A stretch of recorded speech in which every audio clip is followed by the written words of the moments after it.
Well, you've got some brilliant minds in that photo. Rupert Murdoch, Elizabeth Murdoch, Elon Musk. Rupert pays our checks too, so that's always good. Rupert Murdoch is an enigma. He was and remains one of the most interesting people in the world. Owner of The Sun, The Times, The Sunday Times, Fox News, and hundreds of other media outlets across the world. What a story, what a story. I mean, God. To some, he's an extraordinary businessman. Thank you to my very good friend, Rupert Murdoch. To others, he's a darker force. Well, Murdoch's a proper danger to liberal democracies, if liberal democracy is your thing.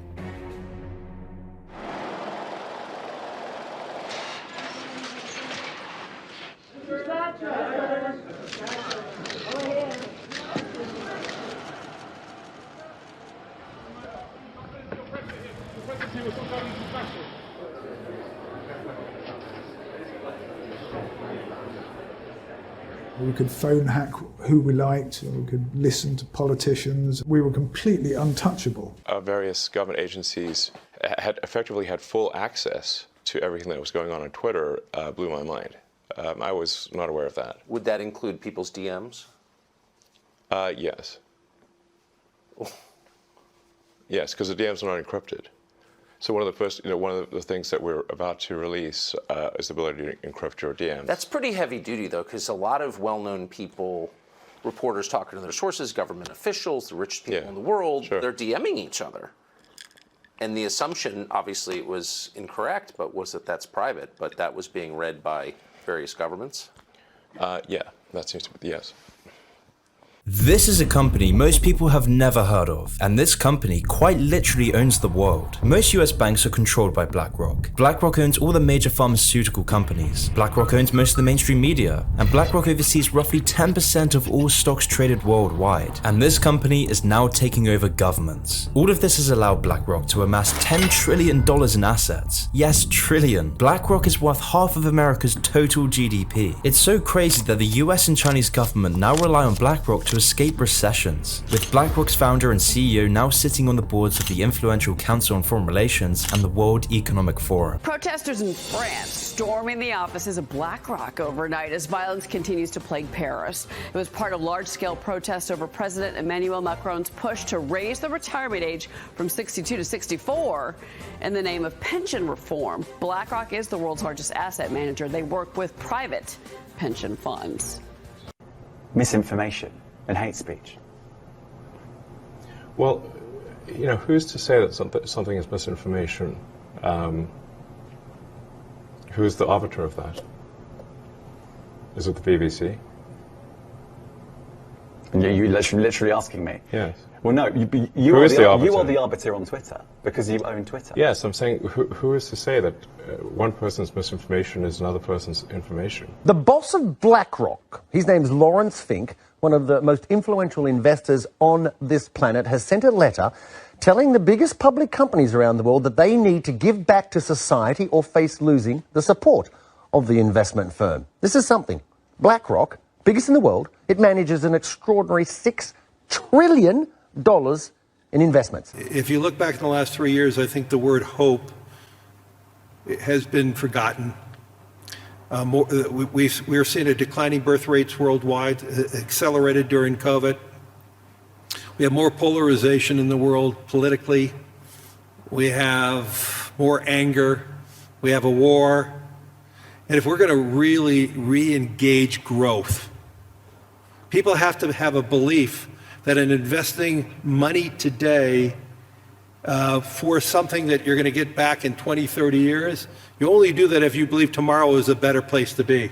And when we talk about shaping the agenda, we want to talk about business, media, politics, domestic, foreign, emerging markets, all of that. We have as good a panel as you can get to talk about that. And let me go from right to left. Lloyd Blankfein is chairman and CEO of Goldman Sachs. I think you know all of them. Gordon Brown is Chancellor of the Exchequer of the United Kingdom. C.P. Livni is a Vice Prime Minister and Minister of Foreign Affairs of Israel. Jack Mayun is founder and chief executive officer of Alibaba.com, and Rupert Murdoch is chairman and CEO of News Corp. Let me start by, and first of all, I don't want to really direct traffic here as much as I'd like for them just to play off of what others say. We are operating, if you like, in the slow lane of a super information highway, and we are not yet able to respond to what is that explosive power. First of all, are you surprised that your Prime Minister didn't show up to Davos? Yes, I think our Prime Minister should have showed up at Davos. I absolutely do. And one of the things that's been, impressed on me since I've been here is the absence of the United Kingdom, and that's why it's really important that I'm here.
Event here in Davos, Switzerland. The whole town is being transformed into a kind of Disneyland for billionaires and oligarchs. There are pop-up stores or pavilions. Behind me is the one for BlackRock. BlackRock normally doesn't have this building here. It's just a temporary design. BlackRock, if you don't know, is an enormous hedge fund. They have over $10 trillion with a T dollars worth of assets under management. They're enormous. They've got both sides covered. They're into war, investments in Lockheed Martin and General Dynamics, and investments in peace afterwards to rebuild the country once it's been leveled. Their CEO, Larry Fink, is on the board of trustees. Rebecca, how are you doing from the New York Times? Can I ask you a quick question as Avi from Rebel News? How is the public meant to believe that the New York Times is here to actually ask tough questions when you're here as an invited guest? How are people meant to rely on the mainstream media? If you wouldn't mind, we're just having just if you could give us, thank you. You don't want to explain to people why we should trust the mainstream media? No? Of course, no comment. There we go. So that's the point here is in Davos you have the mainstream media that are not here to report the truth. They are here as part of the event, invited guests with their white name tags. The Holocene has ended. The Garden of Eden is no more. We're developing, through technology, an ability for consumers to measure their own carbon footprint. What does that mean? That's where are they traveling? How are they traveling? What are they eating? What are they consuming on the platform? So, individual carbon footprint tracker Stay tuned. We don't have it operational yet, but this is something that we're working on. Good morning, Klaus. Good morning, Like. Where are we? We are here at the headquarters of the World Economic Forum in Geneva. Wow, thank you very much for getting me here. Can you explain me a little bit about your activities and could we see you around as well, because you have fantastic setup here? Of course, we can walk around. You know, we have here our headquarters. We have also offices in Beijing and in New York.